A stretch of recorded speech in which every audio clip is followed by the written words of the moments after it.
And operatives of the Ilorin Zonal Command of the Economic and Financial Crimes Commission have arrested 13 Chinese nationals over offences bordering on illegal mining activities in Ilorin, Kwara State.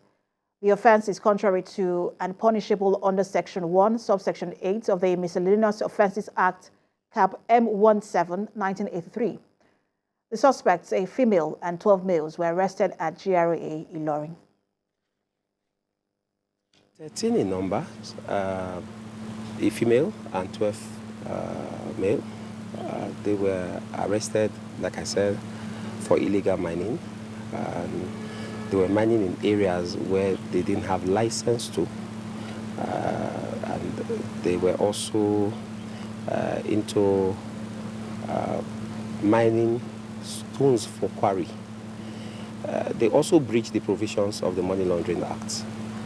They don't have a SCUMO certificate, they're not registered with SCUMO, they don't pay royalty, there's no evidence of payment of royalty. Of the 13 we arrested, only 5 have their passports. The Olugbo of Orile-Igbon, Francis Alao, has asked Nigerians to be patient with President Bola Tinubu's administration. The traditional ruler who gave the advice while speaking to State House correspondents after a meeting with President Bola Tinubu at the presidential villa, Abuja, said that the government means business and is determined to serve the people to bring the dividends of democracy to them. The traditional ruler, who is also the deputy chairman of the Oyo State Council of Obas and Chiefs, noted that the current condition is the natural pain that precedes the deserved gains for all citizens, adding that he was confident of good times ahead. Courtesy visit to the president and to wish him well a successful tenure. And also we've been able to discuss some national issues that will bring prosperity to all Nigerians. All I will say is let all Nigerians be patient with him. And there's no way you have gain without pain. We'll have the immediate pain, but we'll have a long-term gain. Also, President Bola Tinubu has told women of the All Progressives Congress that it is time to take back the country from forces bent on ruining it. The president also assured that issues of security, healthcare system, and industrialization will be top priorities of his administration. And State House correspondent Femi Akonde reports. These women were neck deep in the campaign to elect Bola Tinubu as president. They are here not only to celebrate the results of their efforts, but also to commend the way President Tinubu's administration has jump-started the vehicle of governance. President Bola Tinubu assured women in the country that his administration will do whatever it takes to retrieve the country from vested interests that have stifled national development. You work so hard politically, despite so many hurdles on our way.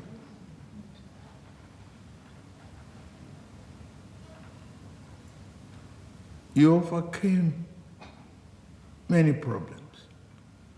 You are the one who can educate better the public to understand that we have to go through this.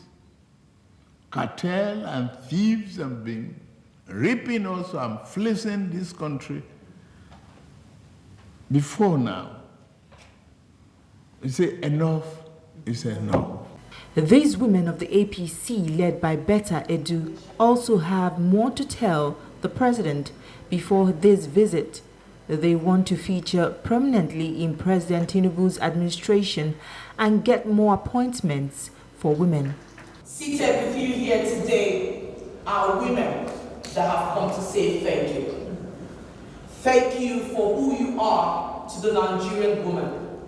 Thank you because in the last couple of days when you rolled out your appointments, women did not just have the 35% of collective action we were asking for. Well, just in case you don't know, we have 40% right now. Then so far, out of the 10, 4 of them are women. We've come to say thank you. That is unprecedented President Bola Tinubu continues to emphasize his administration's open door policy to ensure everyone is carried along and no group in the country is left behind. To other stories, the Managing Director and Chief Executive Officer of the Rural Electrification Agency, Ahmad Salihijo, says the Tinubu administration has now taken a bold step towards ensuring food security in the country. Now, this is through the recent deployment of solar mini-grids across agrarian communities nationwide. TVC News' Owolabi Adenusi filed in this report. Gorin town in Fufore local government area of Adamawa State is known for rice production. The Rural Electrification Agency has now installed 100 kilowatt solar mini-grid in the community to mitigate spilling cost of energy due to the removal of subsidy on fuel. The 100 kilowatt solar mini-grid power plant, built by the agency through a private developer. The Managing Director and Chief Executive Officer of the Rural Electrification Agency explains the idea behind the mini-grid, which is to provide power for processing so that rice millers' dependency on petrol is reduced. You can see it's a hub for rice milling, and these are typically the kind of areas that we had to target within each of the geopolitical zones. In other zones, we have targeted areas where there is community farming, especially around fishing. In other areas, we have targeted communities that are within borders, where you can find that there's a lot of economic activity. So the key here is that we ensure that these projects are going to communities that have existing economic activity so that they are able to afford and use the power.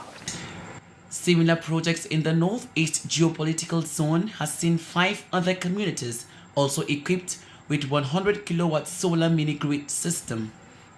There are a total of 40 isolated power distribution systems alone in Adamawa targeted at rural communities where the predominant activity there is agriculture. So the focus of the project is to see how we can incentivize the agricultural process. The Rice Millers Association in the state are happy with this project, which installation has addressed power challenges experienced by the rice millers. We, the rice millers, are in need of the solar energy. It is beneficial to us. We need it desperately. Those that are benefiting from the projects are really excited, and we really appreciate the effort of this agency for their effort to contribute to the development of this community. Residents believe this step by Tinubu administration will greatly help the nation achieve food security. Elsewhere, the Presidential Election Petition Court has reserved judgment in the petition of the Allied People's Movement seeking disqualification of President Bola Tinubu from the February the 25th presidential election on ground of unlawful nomination. The court adjourned its verdict indefinitely after parties in the matter adopted their final addresses seeking various requests, and Judiciary correspondent Celestina Area reports. The Allied People's Movement is praying the court to nullify the election of President Tinubu on grounds that his vice presidential candidate Kashim Shettima unlawfully allowed himself to be nominated twice for the 2 different constituencies. The vice president has been nominated by the All Progressives Congress (APC) as a candidate for Borno Central Senatorial District and was later nominated by the same party as vice presidential candidate following the withdrawal of one Kebir Masari, who was the initial vice presidential candidate. The grounds of the APM's petition was that the vice president and the APC breached the Electoral Act by engaging in alleged double nomination. At today's proceedings, where final addresses were adopted, APM through its counsel asked the court to evoke relevant laws to nullify the nomination of Tinubu and Shettima on the ground of unlawful, illegal, and unjustifiable nomination. However, the Independent National Electoral Commission (INEC), which is the first respondent in the petition, prayed the court to dismiss the petition for lacking in merit. APC represented by Lateef Fagbemi asked the court to dismiss the petition on all grounds for being frivolous, irritating, and unwarranted. In the same vein, the president and the vice president represented by Wole Olanipekun argued that the APM's petition ought not to have been filed in the first instance and demanded its outright dismissal. Mr. Alani told the court that the petition ought to have been withdrawn honorably.